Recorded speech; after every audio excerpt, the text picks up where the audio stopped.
नमस्कार, खबर बयार के यूट्यूब चैनल में आपका स्वागत है। टिंकू देवांगन के साथ मैं युवराज सिंह आज़ाद।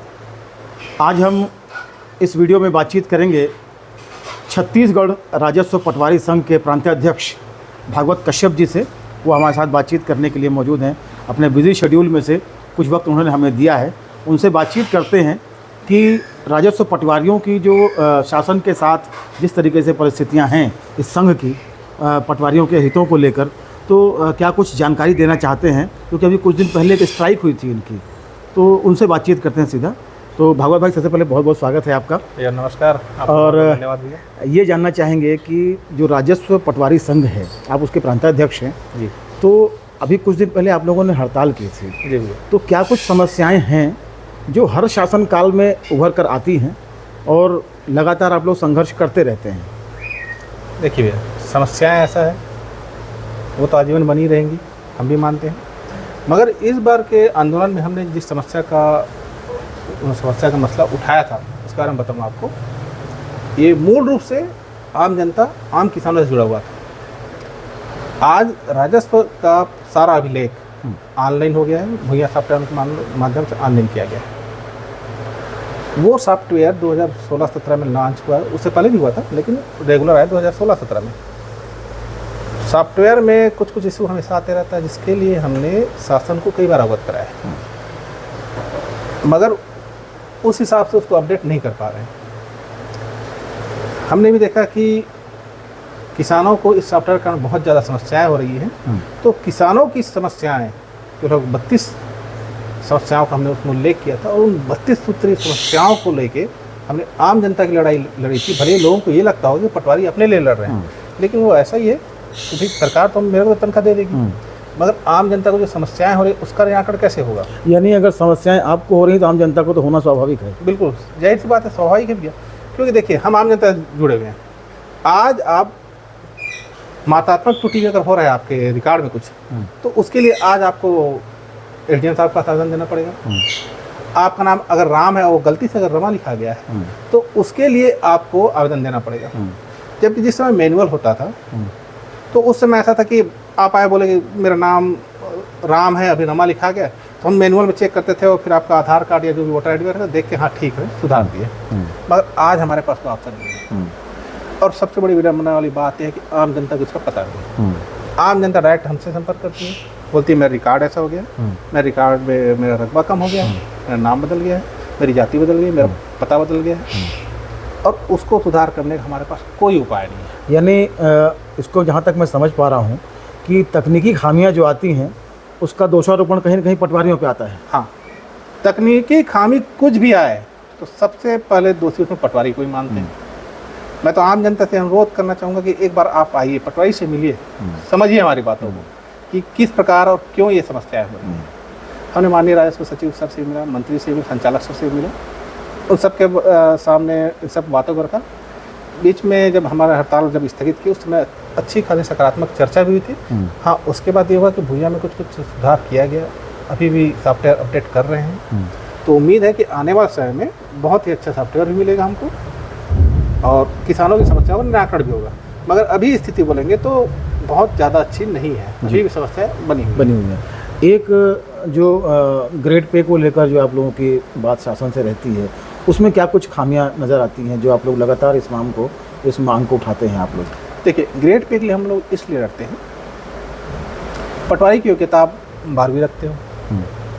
अब उसके बाद अब ये जोड़ दिए कि नहीं, अब टेक्निकल करना है तो उनको आप PGDCA की मांग करते हैं, DCA भी मांगते हैं या PGDCA।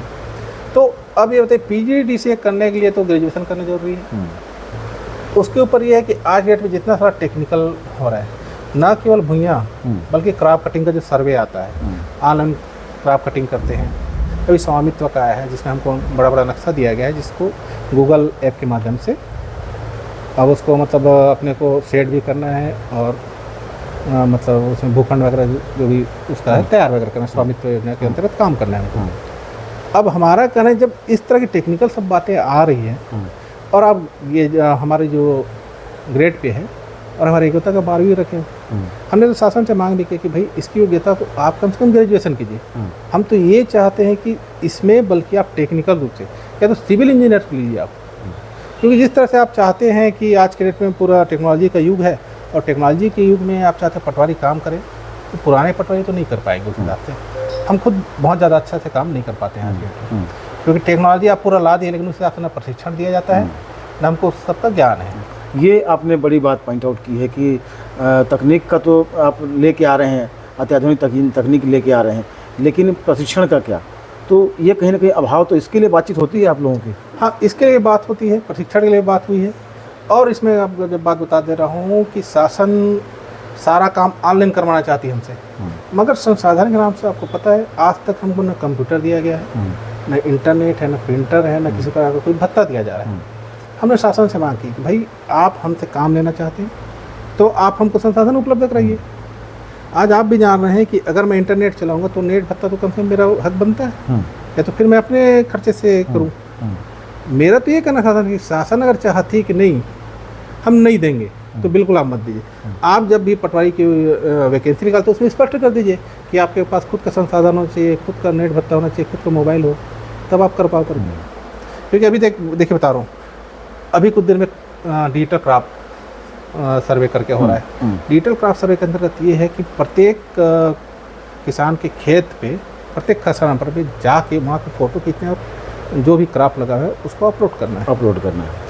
उसके लिए तो आपको अच्छे क्वालिटी का मोबाइल चाहिए ही चाहिए, और उसके साथ इंटरनेट भी चाहिए। जबकि प्रदेश में शहरी क्षेत्र छोड़कर अधिकांश ग्रामीण क्षेत्र में ये स्थिति है कि इंटरनेट ठीक से चलता ही नहीं, नेटवर्क रहता ही नहीं। अब उस स्थिति में अगर आप काम करवाना चाहते हो तो सीधी सी बात है, आप काम को आप करवाने की मनसा नहीं बल्कि आप थोपना चाहते हो कि आप जैसे तैसे करो। कुल मिला के उसमें त्रुटि संभाव्य है और त्रुटि होगा ही होगा, क्योंकि जहाँ नेटवर्क नहीं है वहाँ पे मैं अपना मोबाइल चलाऊंगा कैसे? कहीं दूर जाके करूँगा, कहीं से कुछ गलती होगा तो सीधी बात दूसरा अपना हमारे ऊपर होगा। एक अक्सर देखा गया है भागवत जी कि शिक्षक और पटवारी इनको हर मोर्चे पर डटा दिया जाता है, तो कहीं ना कहीं ये भी एक है कि चीज़ें ला दी जाती हैं, ये भी एक वर्कलोड अलग से बढ़ता है अपने कामों के अलावा। ये ठीक, ये बढ़िया प्रश्न है, ला दी जाती है, ये भी सही बात है, मगर हम स्वीकार करते हैं इस चीज़ को। देखिए कुछ एक चीज़ है, मैं एक शासकीय कर्मचारी हूँ, साथ ही साथ एक मानवीय प्रवृत्ति भी है मेरे में, मैं ही माना हूँ। कोरोना काल जब आया उस समय गिने चुने विभाग, चाहे पुलिस विभाग बोलिए, चाहे राजस्व विभाग बोलिए, चाहे शिक्षा विभाग बोलिए, स्वास्थ्य विभाग जो है, हमने उस मोर्चे पर डट के काम किया है। उसमें हम खुद चाहते थे कि नहीं हम काम करें। हाँ, ये दूसरी बात है कि कोरोना के कारण भी हमारे 20 साथी गुजर गए।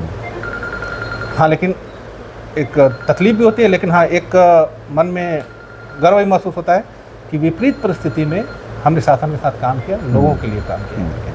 उसी प्रकार जैसे आप बाढ़ वगैरह आता है, कहीं राहत आपदा की बात आती है, उस समय हमारे साथी डटे रहते हैं, हमारा विभाग डटा रहता है। तो उस समय जो भी काम मिलता है तो हमको वो कभी बोझ या ऐसा नहीं है कि नहीं करना चाहते, वो ठीक है, समझ में आता है, क्योंकि मानव है, मानव काम आना है। नहीं, ये तो ठीक है, ये आप अपनी बात कह रहे हैं, लेकिन शासन क्या आप लोगों के बारे में उस स्तर पे जाके सोचती है? उतना मानवीय होकर शासन सोचती है क्या?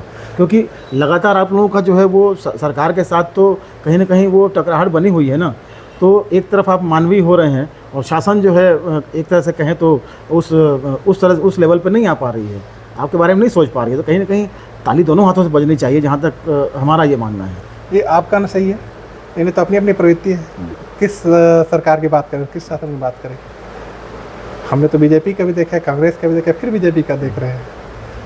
परिस्थितियाँ हमेशा वैसी रही है, उम्मीद हमेशा बना कर रखते हैं। उनका जो काम वो करते हैं, हमारा जो काम हम करते हैं। हमको अगर लड़ाई करना है, संघर्ष करना है, हमारे में लिखा है संघर्ष करना है, संघर्ष से किसी चीज़ की प्राप्ति हो तो संघर्ष तो करेंगे जी। नहीं, संघर्ष का अपना एक अलग मज़ा भी होता है। चलते रहते आखिरी एक सवाल आपसे कि जिस तरीके से पिछले अगर 10-12 वर्षों में देखें हम, तो लगातार जो कृषि का रकबा है वो कम होते जा रहा है, और जिस तरीके से यहाँ पर चाहे उद्योग हों, चाहे बाकी हाउसिंग सेक्टर की इमारतें हों, ये सब चीज़ों में जिस तरीके से डेवलपमेंट दिख रहा है, तो कृषि रकबा कम होता जा रहा है। ये चिंता की बात लगती है आपको? निश्चित रूप से बहुत बड़ी चिंता की बात है। मैं अगर आप पूरे प्रदेश के परिप्रेक्ष्य में कहूँ तो एक चीज़ जो मेरे को समझ में आई है, छत्तीसगढ़ जो प्रदेश है पूरे भारत के हृदय प्रदेश बोल सकते हैं। यहाँ प्राकृतिक संसाधन वन संपदा की भरमार है। गवर्नमेंट को चाहिए, न केवल छत्तीसगढ़ गवर्नमेंट को बल्कि सेंट्रल गवर्नमेंट को भी चाहिए कि छत्तीसगढ़ को सुरक्षित करके रखा जाए। आपने एक चीज़ गौर किया होगा, ये अभी कुछ साल पहले अभी भी ये चल रहा है, हरदेव बचाओ आंदोलन एक चल रहा है। तो आप सोचिए इस तरह के आंदोलन की आवश्यकता क्यों है? भाई आपको विकास करना है, इसके लिए कोई जरूरी नहीं कि आप पेड़ काटें। ठीक है, हो सकता है कोल का भंडार हो, तो उसके और ऑप्शन तलाश सकते हैं आप। इसके अलावा कई जगह है जो जैसे रायगढ़ जैसे एरिया में आप भी देखे होंगे, अधिकांश तरह जगह की कृषि भूमि को भोजन किया गया, बड़ी बड़ी फैक्ट्री लगाया गया, इवन लारा एनटीपीसी लगाया गया। तो क्या जो लारा एनटीपीसी लगाया गया है उसको कृषि भूमि लगाना आवश्यक था? उसके लिए और कई तरह की ज़मीन है, उसका उपयोग क्यों नहीं कर लिया? मेरा कहना यह है शासन से कि भाई जो अनुपजाऊ ज़मीन है, आपको अगर फैक्ट्री लगाना है तो वैसी जगह में लगवाइए।